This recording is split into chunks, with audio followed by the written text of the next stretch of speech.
Jaipur, the big city. I hope you all have been having a wonderful time since the past 2 days, especially last night. Did you all have fun yesterday? Yes, people at the back. Did you have fun yesterday? And are we all awake today for this session? Okay, so let's begin by giving ourselves a huge round of applause for being here. Louder, come on, you deserve it. As I was earlier talking about, 80% success is showing up. So thank you for showing up. And today we're about to begin our session with a very inspiring and a motivational person who's joined us here today. So before I welcome him on stage, here's a special request. Kindly put all your cell phones off, not just on silent, switch them off. And please take your seats. People at the back, please sit down. And all the cell phones switched off, please. Thank you. Thanks a lot. With that, ladies and gentlemen, it's my privilege to welcome on stage our speaker today, Mr. Shiv Khera. Please give him a huge round of applause, and I request Mr. Jatin Agarwal and Mr. Sanjeev Gupta to kindly escort him on stage.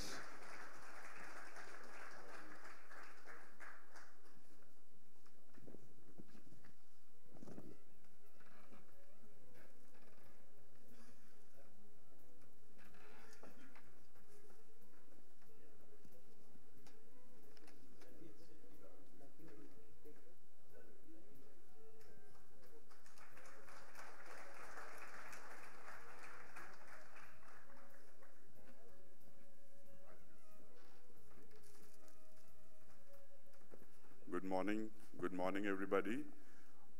It's our proud privilege and honor to welcome the renowned motivational guru, Mr. Shiv Khera. And he needs no introduction, but there'll be a short video which will give his introduction. So can we have that?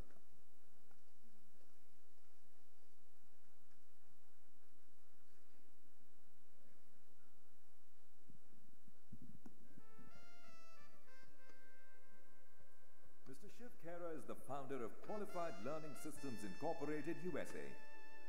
An author, educator, and business consultant, he is a much sought-after speaker. He inspires and informs people, helping them to realize their true potential. He has taken his dynamic personal messages to opposite sides of the globe, from the US to Singapore. His 30 years of understanding and experience has helped people on the path of personal growth and fulfillment. He has been recognized by the Round Table Foundation, honored by Lions International and Rotary International. Mr. Shiv Khera's client list includes, among others, Lufthansa, Motorola, Nestle, Philips, Gillette, Hewlett-Packard, Carrier, IBM, Ericsson, General Motors, Johnson & Johnson, HSBC, and many more. He has appeared on numerous radio and television shows. Mr. Shiv Khera is also the author of the international bestseller book, You Can Win, which has sold over 2 million copies in 16 languages. His other books are on their way to creating new records. Tens of thousands have benefited from his dynamic workshops in 17 countries, and over 1 million people have heard him as a keynote speaker. His trademark is, winners don't do different things. They do things differently. Check, all right. Good morning. All right, folks. Whenever you want me to stop, I'll stop. One time, there was a little boy who went to his father, said, "Dad, I want a little sister." The father said, "Son, go pray." So the kid went out praying that night. Next morning he went to his father, said, "Dad, where's my sister?" He said, "Son, you got to pray a lot harder." So he went, prayed harder. And the next day he went to his dad and says, "Dad, where's the sister?" He said, "Son, you got to pray a lot harder." So the boy knew this wasn't going to work. So he stopped praying. A few months later, middle of the night, father came in, picked this kid, wrapped him into the blanket, went straight to the hospital, doors opened, and right in the maternity ward, he saw his mother lying there, and on the left side of mama, there was a little baby wrapped up in pink.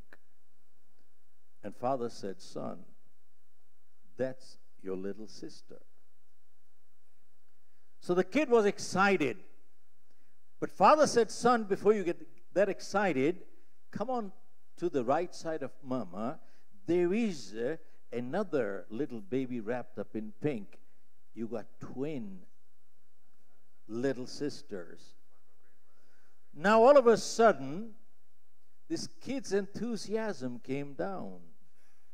And father asked his boy, son, aren't you glad that you prayed? And the boy said, Daddy, aren't you glad that I stopped? Well,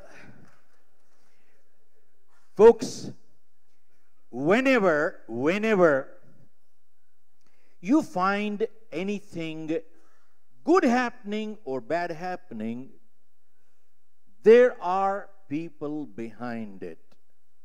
Nothing happens without people behind it. Folks, would you agree with that? Yes, no? Now, with that question, since you agreed with it, let me ask you, how many, it's a no-brainer, how many agree that people are our greatest assets? Please raise your hand. Incorrect answer. Not true. Folks, people are not assets. Only good people are assets. Rest are all liabilities. Go check out. You are entrepreneurs. You are running businesses. Check out. Only good people are assets. Rest are liabilities. And I'm not playing on words. I've run a few companies. I sold my companies in the U.S. I learned one thing in my life very clearly. It is better not to have a person in your company than to have a wrong person in your company. Yes, no. Better not to have it than to have a wrong person, because sooner or later they are going to mess up. So keep in mind, only good people are assets, rest are liabilities. And goodness anywhere in the world must be cultivated. It must be cultivated, but evil happens automatically. Goodness must be consciously cultivated. This is like a farmer. If they want to have a good garden, they have to consciously plant good seeds of good flowers and good fruits. But interestingly, weeds they don't have to plant, they keep coming automatically to trouble them. Are you with me? Weeds keep coming. So if we want to grow and if we want to live in peace, we must be strong in life, and we must be prepared to fight evil. Otherwise, evil takes over. See, when the farmer plants good seeds of flowers and fruits, there is a whole army of insects and weeds ready to destroy the hard work of the farmer. Now, the farmer has a choice, either get destroyed or destroy them. Are you with me? Hello? Either get destroyed or destroy them. Now, this is nature. Same thing in our bodies. We have white cells, we have red cells. What is the function of the white cells? That's right. In our body, they keep circulating, looking for what? Looking for, sir, could you just open this for me, please? Looking for what? Infection. And keep destroying the infection all the time, because if they don't, then the infection will destroy us. This is nature. Not only that, look at this. Every morning when you go to your offices, you turn on your computers. What have you done? The first thing you do is what? Put an antivirus. Are you with me? Antivirus, because if you don't, the virus is going to destroy your system. This is nature. So if we are not strong enough and if we are not prepared to destroy the evil, we shall get destroyed. This is nature. Now, folks, with that, let me share with you a short 6.5-minute video. What really do we do in our leadership program? And then I'm going to share with you some take home tonight positively, because at the end of the program, you must walk away with something that you can implement. Otherwise, it is a waste. Are you with me? You must walk away. Okay, so let me share with you the balance of the video. Go ahead.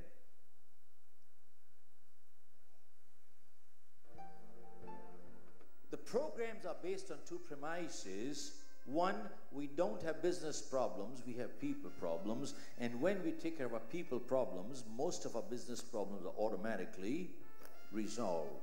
And two, whenever a person says, I cannot do this, they're really saying two things. One, either I don't know how to do it or I don't want to do it. Now, if they're saying, I don't know how to do it, that's a technical training education issue. But if they're saying, I don't want to do it, they're really saying two things. One, either I don't care to do it, that's an attitude issue, or I feel strongly enough not to do it, that's a values issue. And these are the two issues that we address, and we find a greater percentage of problems in most organizations across the world fall into these two categories. Folks, we've asked this one question to most decision makers. If there was one thing you'd like to see changed that would make your organization more productive, what would it be? And guess what they came back with? One word: attitude. If our people had a better attitude, we'd have a better teamwork, quality and bottom line would go up. Think about it, folks. How come under the same set of circumstances some people break records while others break themselves?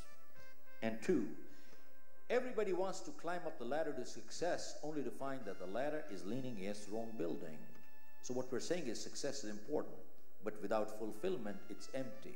That's like good looks without goodness. They become irritating after some time. So we got to have substance over form, not just form over substance. Many sales training and customer service programs teach people how to shake hands, how to say please, how to say thank you, how to smile. Folks, don't get me wrong. The pleases, thank you, smiles are important. But the question is, unless we have the desire to serve, how long can we keep a fake smile? And besides, people can see through people, can't they? And if the smile is not sincere, it's irritating, isn't it? So we got to have substance over form, not just form over substance. And folks, one thing that we find that differentiates us is invariably you hear people telling others what to do. We take a different approach. Our approach is, why don't you? Because we believe most people already know what to do.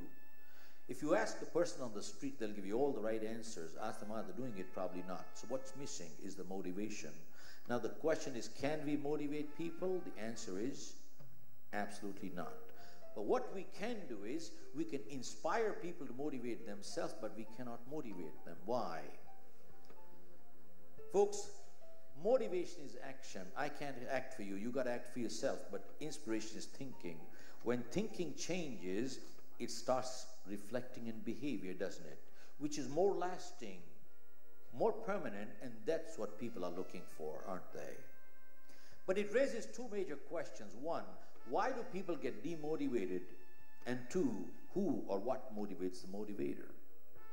Till we understand what motivates the motivator, we can never get on autopilot. And unless we get on autopilot, how long do we expect others to push us from outside? It doesn't work. And then we get into issues on communication. IT has increased the speed of communication tremendously, no doubt. But unless people know how to and what to communicate, they'll only miscommunicate a lot faster, won't they? And you know the cost of miscommunication faster? It's horrendous. And then we get into issues on self-esteem. What is self-esteem? Self-esteem is the way we feel about ourselves. When we feel good, the world looks nice, productivity goes up, and relationships are a lot better, aren't they? And the reverse is just as true. And self-esteem is inversely related to egos. Have you seen people with egos like I know it all? What do? They talk down to people, don't they? They put down others, don't they? And every decision they make is more to satisfy ego than makes sense. Folks, think about it. Why does a human being put down another human being? It is sadistic but true. There are some people who feel good when the other person feels bad. They feel superior when the other person feels inferior, which means they don't want to lift themselves up, but they want to pull others down. It's very sadistic but true. It happens, doesn't it? And there's a second kind of ego, which is fragile ego. Anything you say, I take it personally, I get hurt. And folks, we talk of teamwork. What do both these egos do to teamwork? They just destroy it. And we find most of the challenges in families, organizations, and societies are major self-esteem issues. And then, folks, we get into interpersonal issues. Why do people deal with us? Not because we're the smartest people. They deal with us because they're comfortable dealing with us. And what gives them the level of comfort? Folks, people don't care how much you know. They want to know how much you care. It is the X factor that connects us together. It is always the intangible, never the tangible. And the question is, how do you build that X factor? That's important. And then we get into goal setting. Folks, unless people have individual goals, how can they type with corporate goals? They cannot, can they? And besides, when we get into goal setting, we always address from the holistic approach perspective. And the holistic approach says that people take work problem to the family and family problems to work. We're totally connected, aren't we? And then we get into issues on leadership. Folks, we find there's no such thing known as a neutral leader. Either they're good leaders or they're bad leaders. And good leaders actively guide and bad leaders actively misguide. And folks, good leaders look to create more leaders and bad leaders look to create followers because they are so insecure. And finally, we get into values and vision. Vision is what? Vision is the ability to see the invisible. It is not problem solving, it's preempting and preventing. And if we can see the invisible, we can achieve the impossible. And finally, we get into values which says our credibility determines our profitability, which is not only money but goodwill, which is more important, folks. But profitability is not the reason why we practice values. We practice because we believe in them. Folks, if we practice values because of profitability, we're acting. Then we should go to Hollywood or Bollywood. We practice values not because of profitability, but because we believe in them. Which means there are things in life that we would do or not do. Even if no one is watching, we would still not do it. And that is really what we're talking is character. There's a world of a difference between reputation and character. Reputation is what other people think of us. Character is what we know who we are. And they can be totally two different things. Character is what we would not do. Even if we knew we would not get caught, we'd still not do it. Folks, some people are honest because they don't want to get caught telling lies. They're doing the right thing for the wrong reason. Whereas some people are honest because they believe it's the right thing to do. They're doing the right thing for the right reason. And that's the difference between the two. And folks, finally we close. All this means nothing unless we have a system to put into practice. And that is what is most important, that we do want to walk away with an action plan, don't we? Folks, if any of you would like to have a copy of this video, you're most welcome. It's right here. And if you want it, okay, can you pass it, please? So, okay, go ahead. You can pass it on further. Most welcome. Go ahead, pass it on quickly. All right.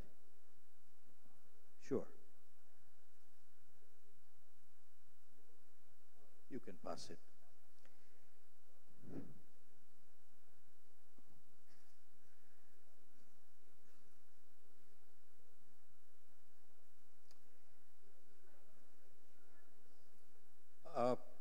Well, we just have a few, but probably it might get to you, I guess, somewhere. Okay.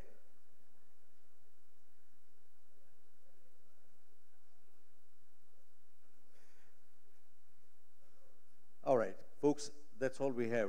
Kindly take seat, please. Kindly take your seat. Okay.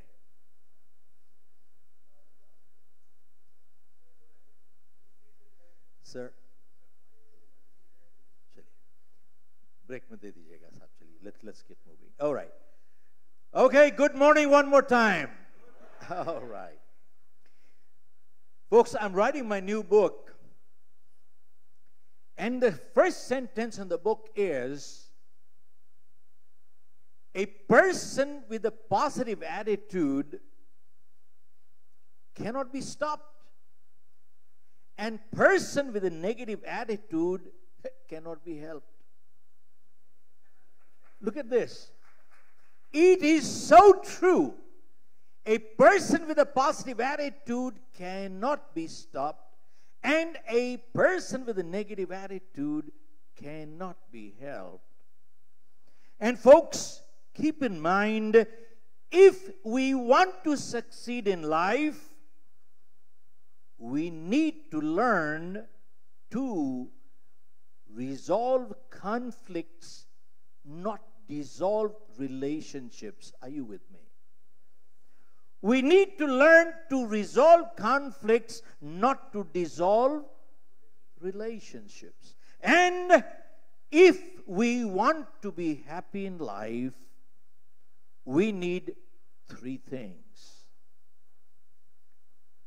And eventually, everybody has one goal in life. No matter what we do, we eventually want to gain happiness.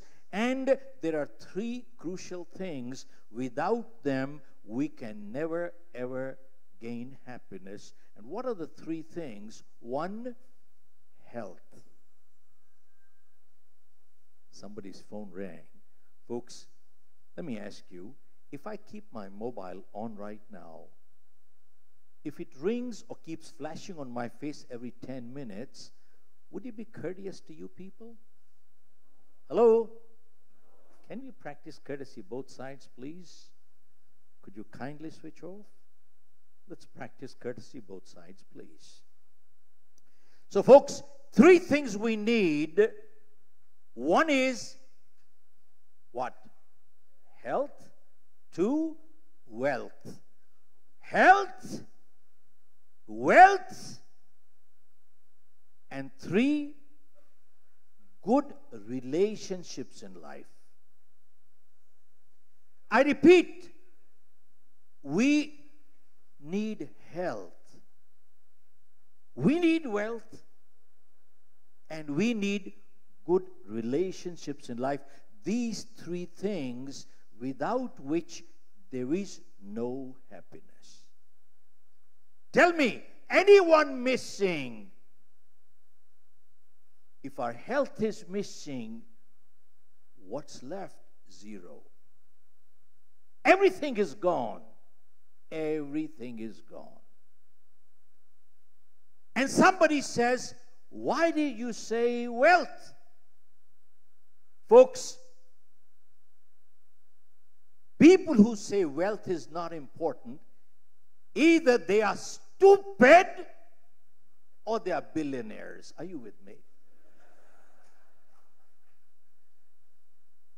Either they are stupid, outright brain dead, or they are billionaires. How can you do without wealth? And third is good relationships. Folks, I have never ever seen a person with bad relationships a happy person in life. Are you with me? I have never seen that. They could have all the wealth in the world. All the wealth in the world. You know something? If they have no good relationships in life, they are the poorest people in this world. They are the poorest people. So, bottom line really comes down to my next book is, you got to have health. You got to have wealth. And I strongly feel that a good human being, it is the moral duty to be a billionaire. It is a moral duty to good people should become billionaires. You know why? Money in good hands will always do good. Money in evil hands will always do bad. Are you with me? So we must have it. Now, folks, with the speed of change, the way things are happening all over the world, 50% of businesses fail within the first 5 years. This is globally true. And in the US, the statistics are even worse. 90% businesses fail within the first 5 years in the US. And that is alarming. And with the speed of change, the amount of information we get in one day today, we never got this much information in 100 years. Folks, how many agree with this statement? Raise your hand. Folks, this one is true. You can raise your hand. Okay, this one is true. And with the speed of change, what is happening is products are getting obsolete the day they're getting launched. Folks, did you ever think there will be driverless cars, flying taxis, telemedicines, virtual clinics, virtual doctors? Never heard of these things. And today, look at this. The virtual doctors, the computers are doing diagnostics. And in fact, their diagnostics and their diagnosis is 90% accuracy, and the doctor's diagnosis is 70% accuracy. And robots are doing surgeries. Are you with me? So, when you walk into the operation theater next time, when a robot comes in to do surgery, say, hey, man, watch out, man.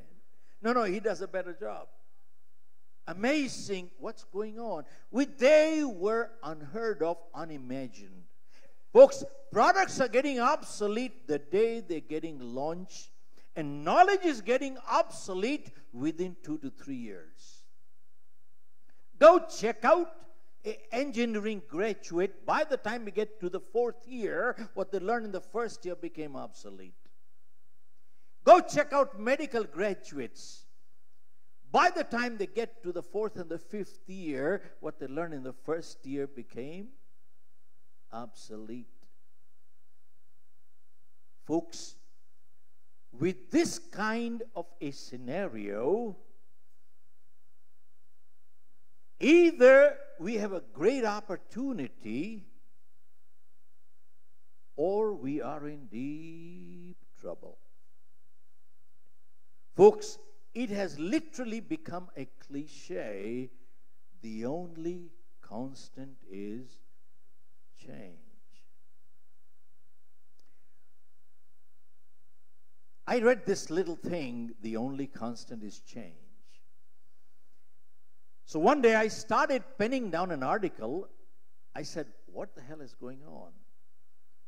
What else? Is there anything else in this world that is constant? So I penned down an article and sent it to New York Times for publication. Within a few days, they sent it back without publishing, and they said, please condense it. So I'm condensing it right now.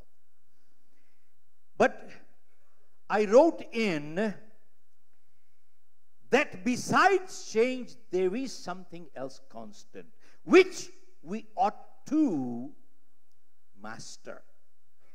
So I wrote in that going into the future, folks, the predictions are that in 10 to 15 years, almost 50%, and some say even 70% of jobs in the world would be lost or reduced. Because of what? Automation, elimination, artificial intelligence, all this put together.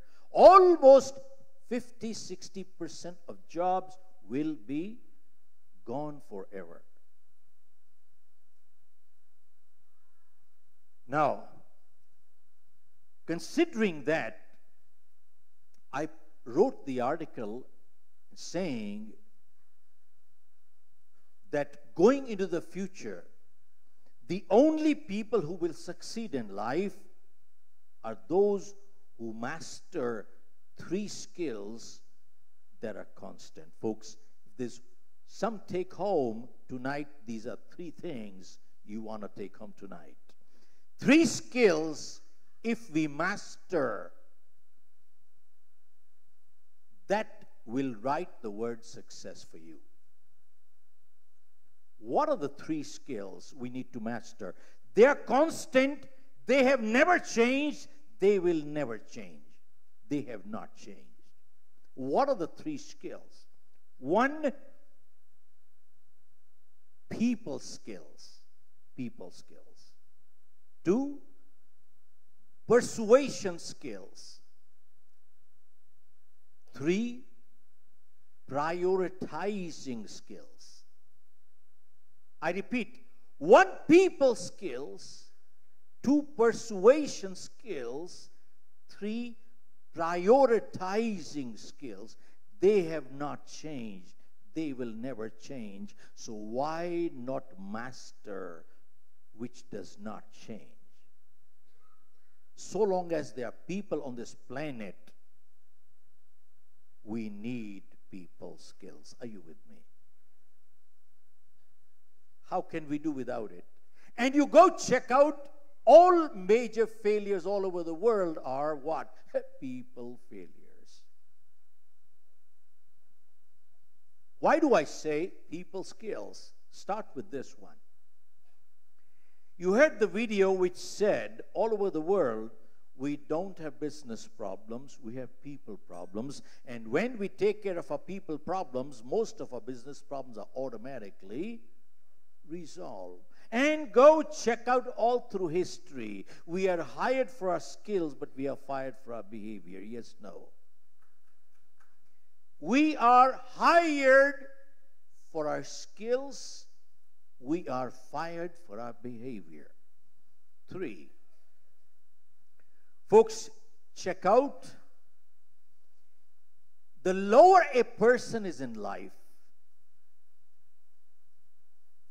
90% of the time goes in technical skills, less than 10% in people skills. And higher you go up in life, guess what happens? It just reverses. See, folks, technology and technicians we can always buy with money. But the wealthiest person in the world must build and create relationships. Folks, in crude language, you might say, you can buy a dog, but you cannot make them wag the tail. Are you with me? आप कुत्ता खरीद सकते हो, पूंछ नहीं हिलवा सकते. Folks, I was addressing a business school, and I asked these 500 MBA students, what is the difference between selling and marketing? So typically what they teach there, one person got up and said, oh, B2B, B2C, B2B, B2C, B2B, B2C, B2B, B2C. I told the man, I said, my friend, throw it out. There's no such thing called B2B, B2C. Go check out every transaction in this world is P2P. It is people to people. And I said, people buy things from people they like. Are you with me? People buy things from people they like, and people buy what they want to buy, not what they need to buy. People buy what they want to buy. And I asked them, are we need creators or are we want creators? There was a blank. He didn't know what I was talking about. That's MBA. They don't know what I'm talking about.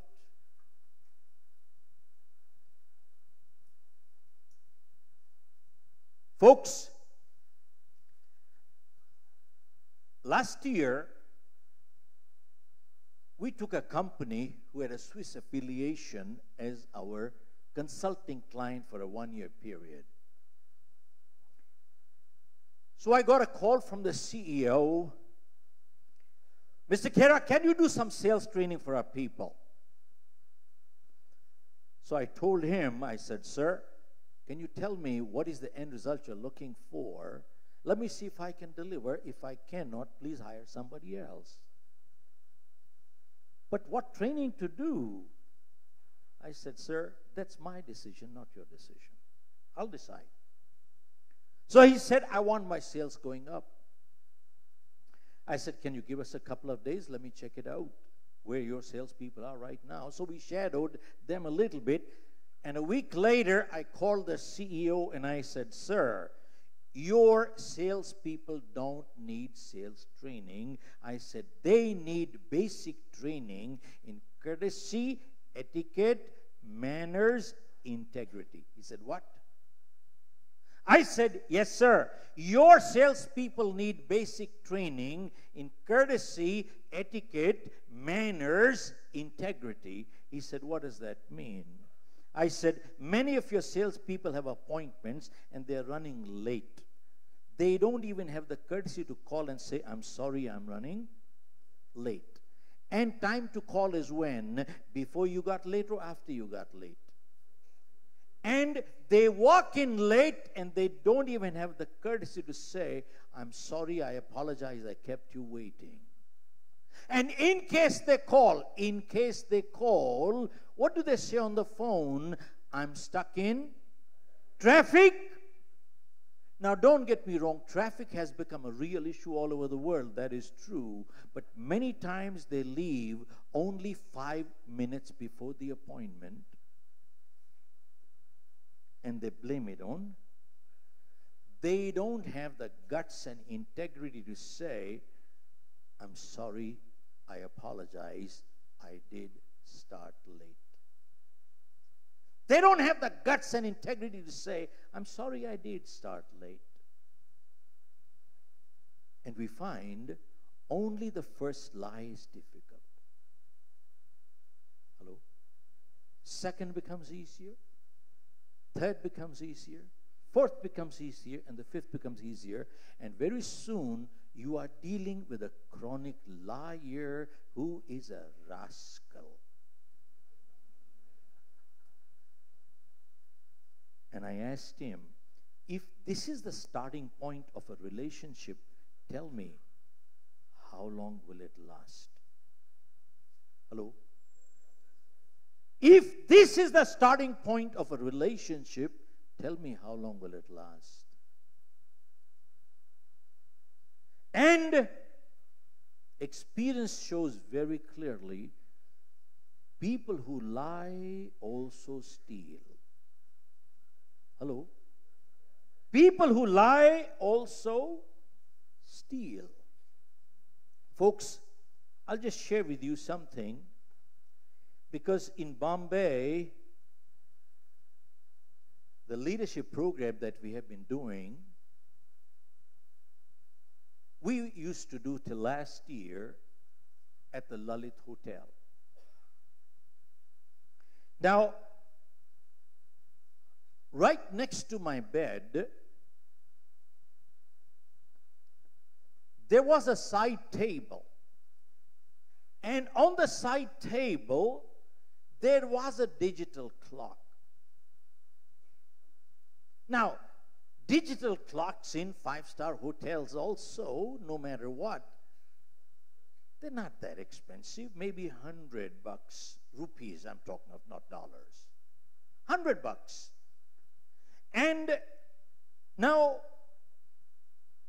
right next to the digital clock, there was a sign hanging like this. It was a tent. And, sir, what does it say here? This clock is hotel property. This clock is hotel property. This clock is hotel property. Now, right next to the clock, there was also a lamp. And right next to the lamp, also, there was a sign hanging. This lamp is Hotel's property. Now, why do you think they write these things there? Why do you think they write? Somebody taken it by mistake? Yeah. And now tell me one thing. A person staying there, paying 15, 20,000 bucks for one night, the poor people,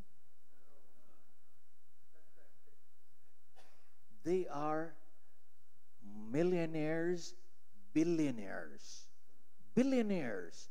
and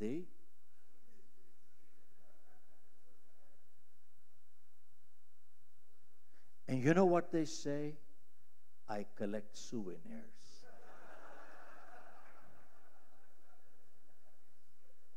You know something?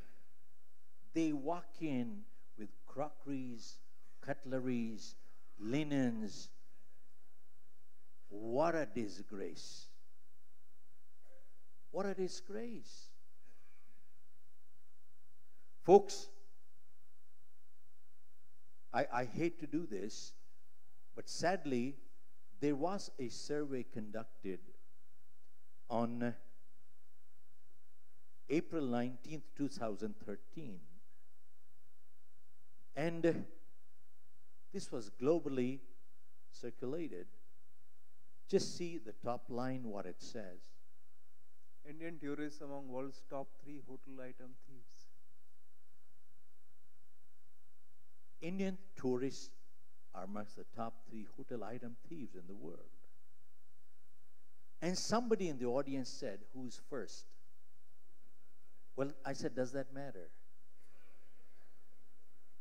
I mean, does that matter? I said, if it gives you any consolation, the number 1 is Colombians, number 2 is Mexican, but who cares? Folks, and I called the CEO. I said, this is the level of your salespeople. And I said, you want to teach them selling? You want to teach them selling? I said, we got to get our basics right. Folks, tell me, these examples that I'm just sharing with you, am I cooking fictitious stuff?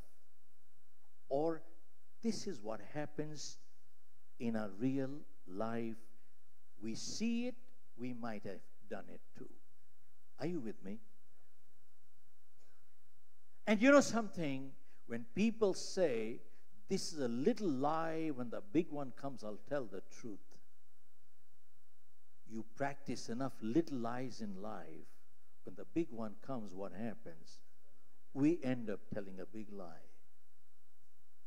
See, many times people say, this is a little thing. When a big one comes, I'll show courage. You practice cowardice enough little things in life. When the big one comes, what happens? We end up being a big coward. Are you with me?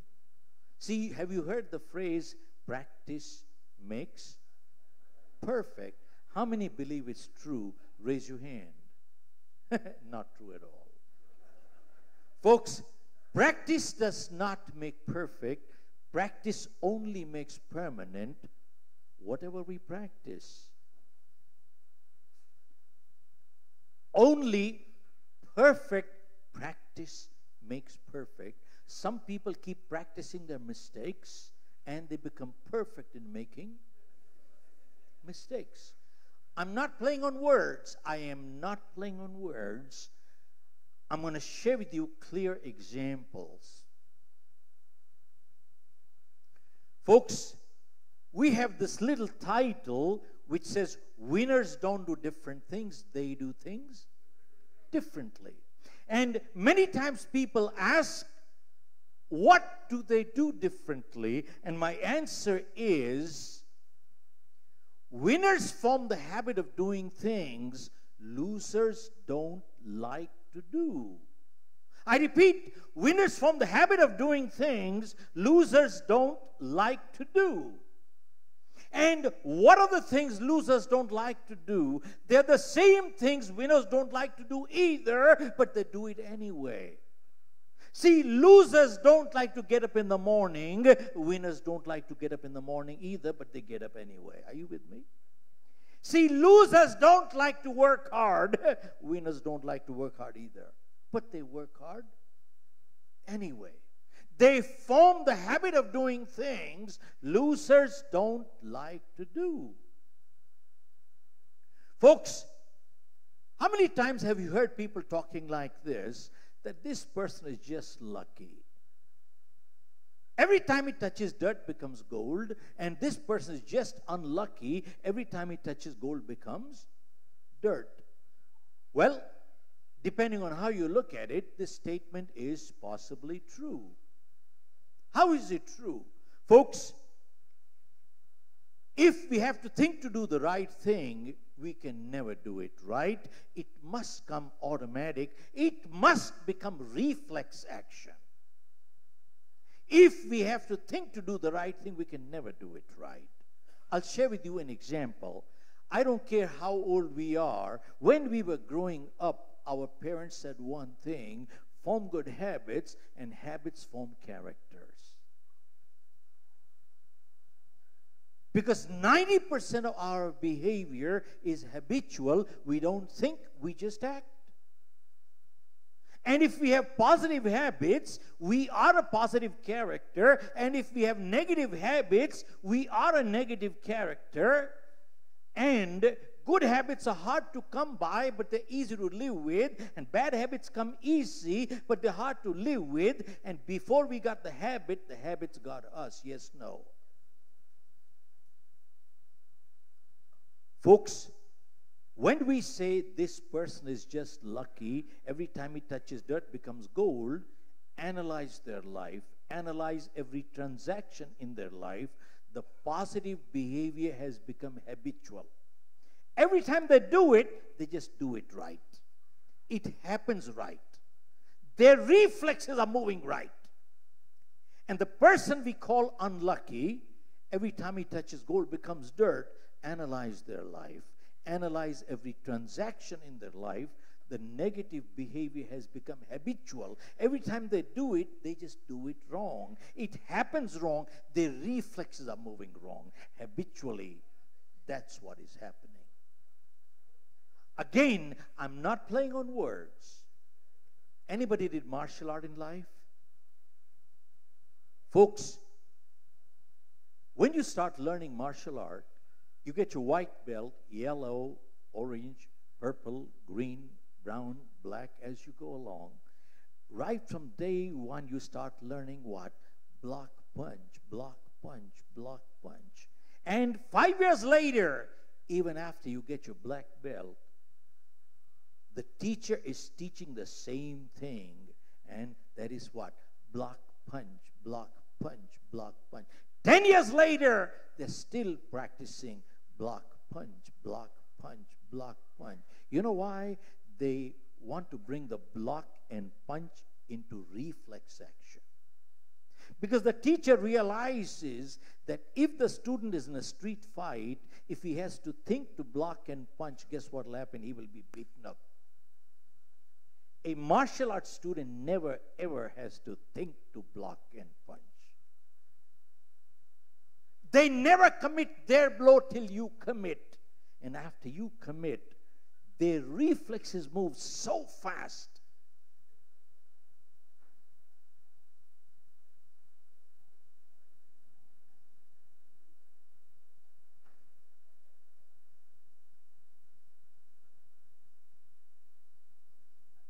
Permanently. Folks, the reflexes move so fast, all it takes is one, it's all over. Folks, I must bring this point here home.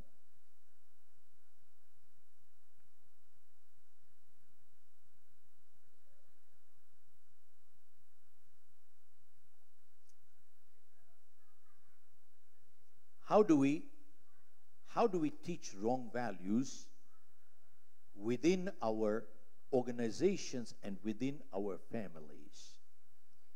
Folks, whenever we talk of values, I must confess, I am not 24 karat pure. Hello? I am not 24 karat pure by any standard. And I don't know of any human being who is 24 karat pure. But would you agree with me? There is a big difference between 22 karat and 8 karat. Yes, no. There is a huge difference.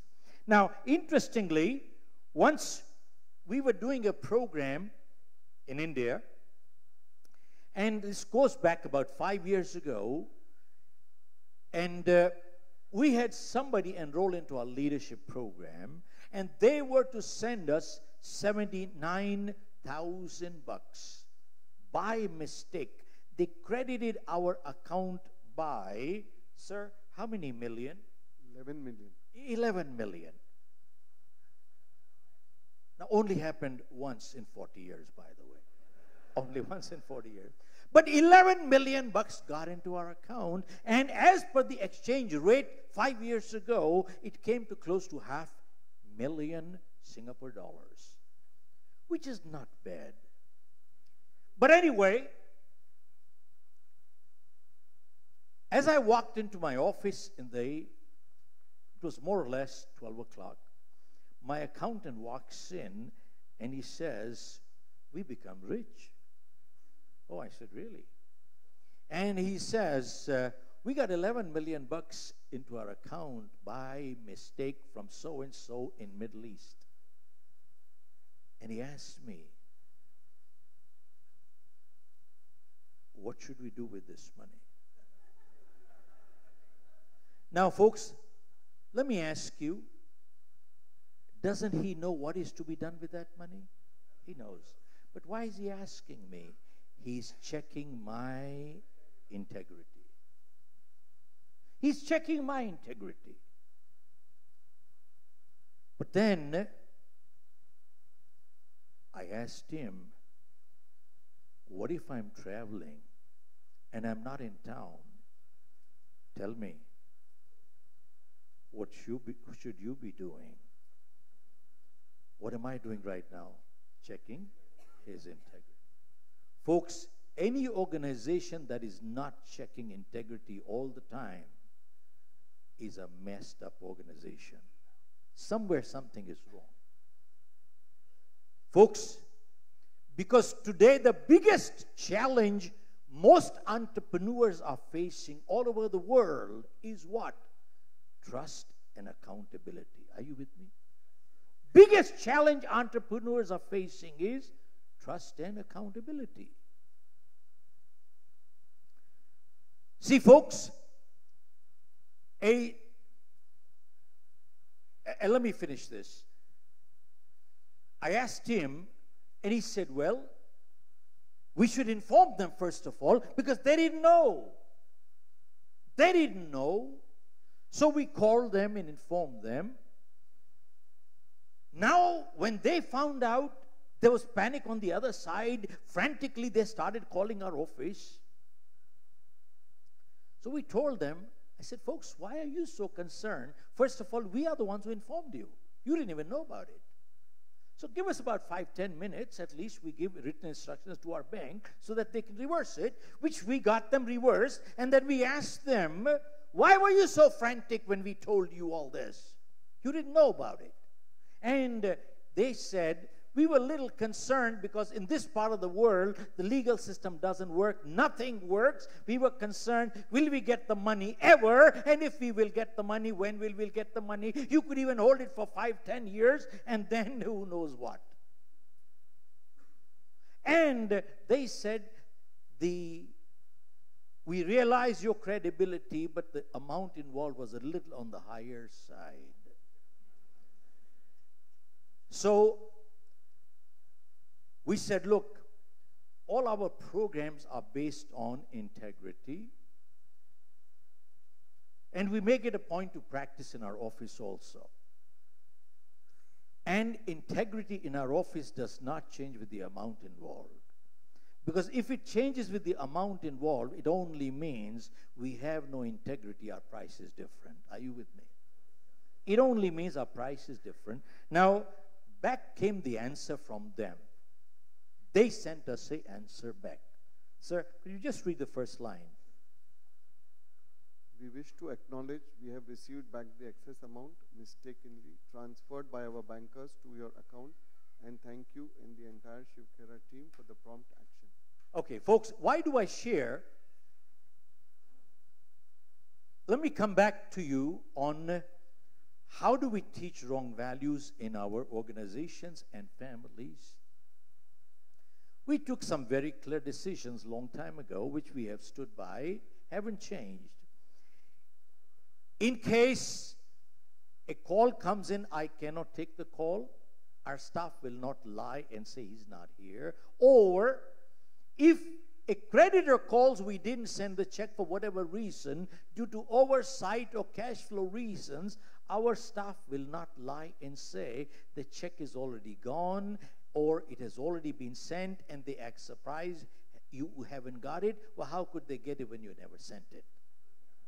Folks, tell me, if I teach my office staff to lie for me, a day will come when they will lie to me too. See, and realize every time they lie and I teach them to lie, we both fall down a little bit in our own eyes. And you find only the first lie is difficult. Second becomes easier, third becomes easier, fourth becomes easier, and very soon you have an entire office full of liars. And by the way, they lie to each other. This becomes culture in the organization. Folks, are you with me? Now, I'll share in our India office what we have done.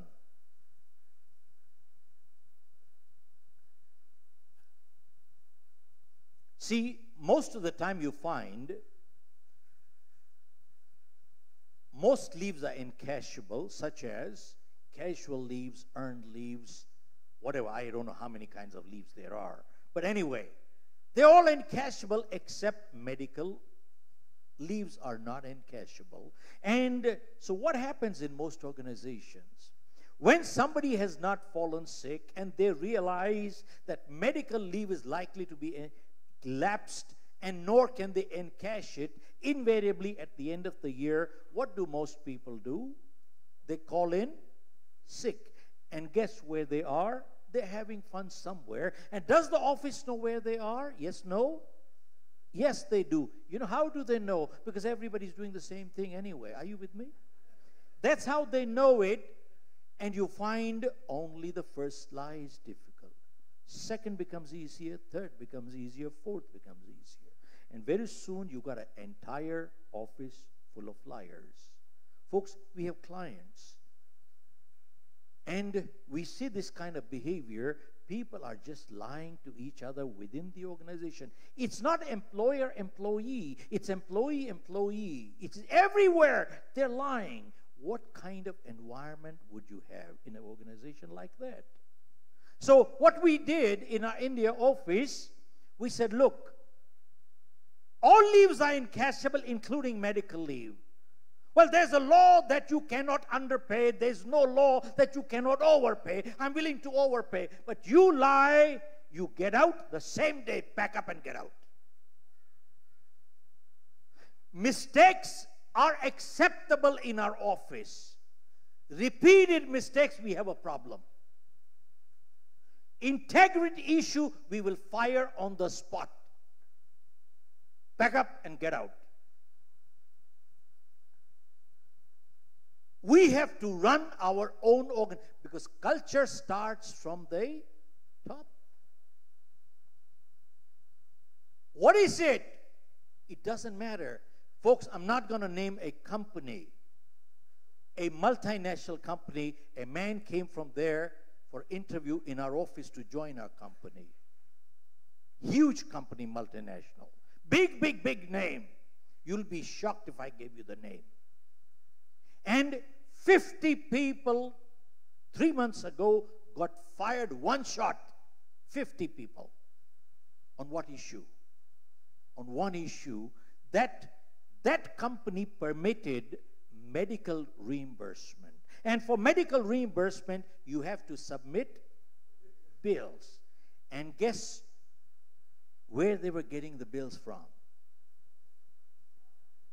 Anywhere. Anywhere. And guess what one person did? He was getting a reimbursement of almost 25 to 35,000 rupees a month on his father's pacemaker, and his father had died 5 years ago. Father dead 5 years ago, and he was collecting 25 to 35,000 bucks a month. Hello, are you with me?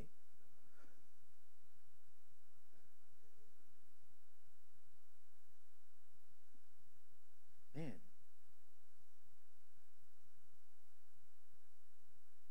But you know something? This is the real world. This is the real world.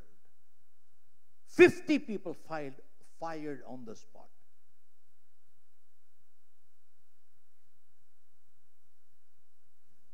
You'll be shocked to know the company. Absolutely. I'm not going to mention it.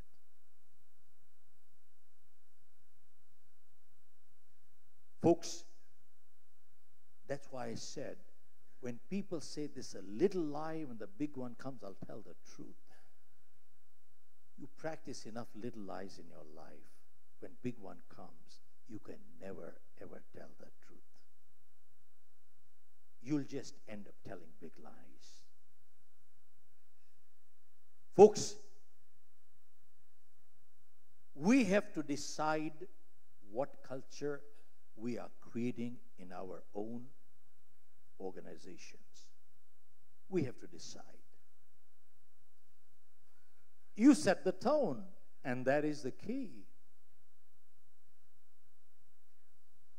Folks, I'm not talking fictitious stuff here. This is stuff that we face every day. And we need to turn around and look at ourselves. What the hell are we doing?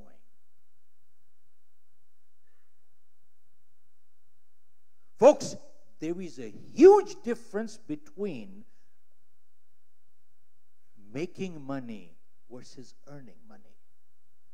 Hello?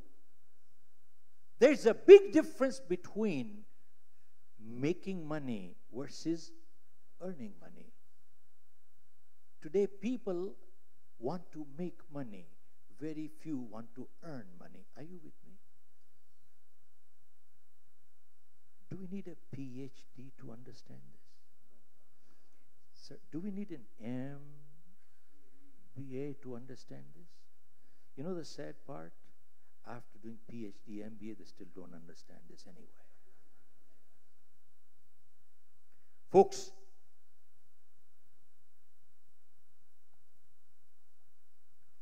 see, about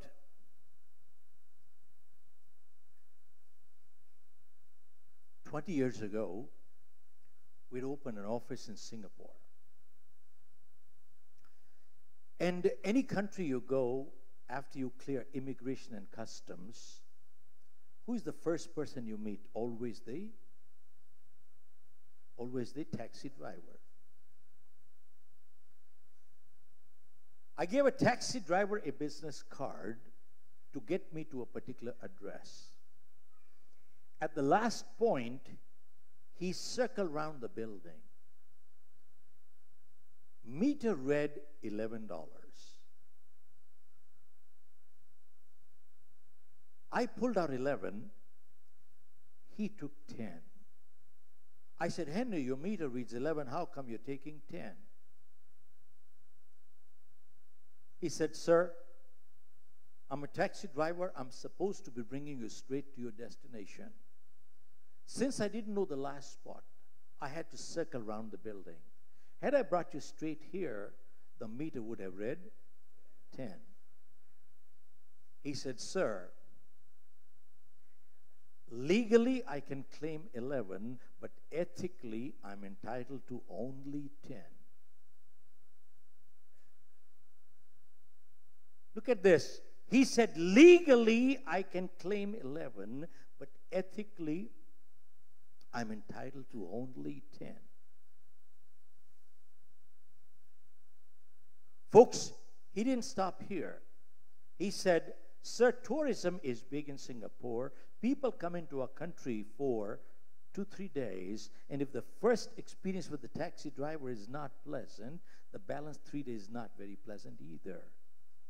He said, sir, I am not a taxi driver. I'm an ambassador of Singapore without a diplomatic passport.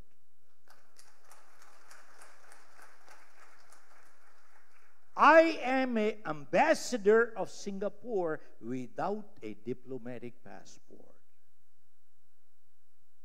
Folks, this taxi driver understood the difference between legality and ethics. Eighth grader. That same eighth grader that I met 20 years ago, I literally hired him that day as my manager in my Singapore office. And you know something, folks? This eighth grader can teach the difference between legality and ethics. And many lawyers and judges need to learn from him. He's still with me after 20 years. He drives his taxi when I'm not there. But he handles all my things there. He is still more valuable to me, eighth grader, than anybody else out there. Folks, I asked him, I said, Henry, how come you people are so good, clean, honest, helpful, courteous? You know what he said? He said, sir, before we get a license to operate a taxi in Singapore, it is mandatory that we have to go through a 2-month customer service training program before we get a license to operate a taxi. Hello? Folks, he said, it is mandatory we have to go through a 2-month customer service training program before we get a license to operate a taxi in Singapore. And if we don't drive a taxi for 4 months, we have to go back into 2 months training again. And memories are short. Every year, we do a 1-week refreshers. Every year.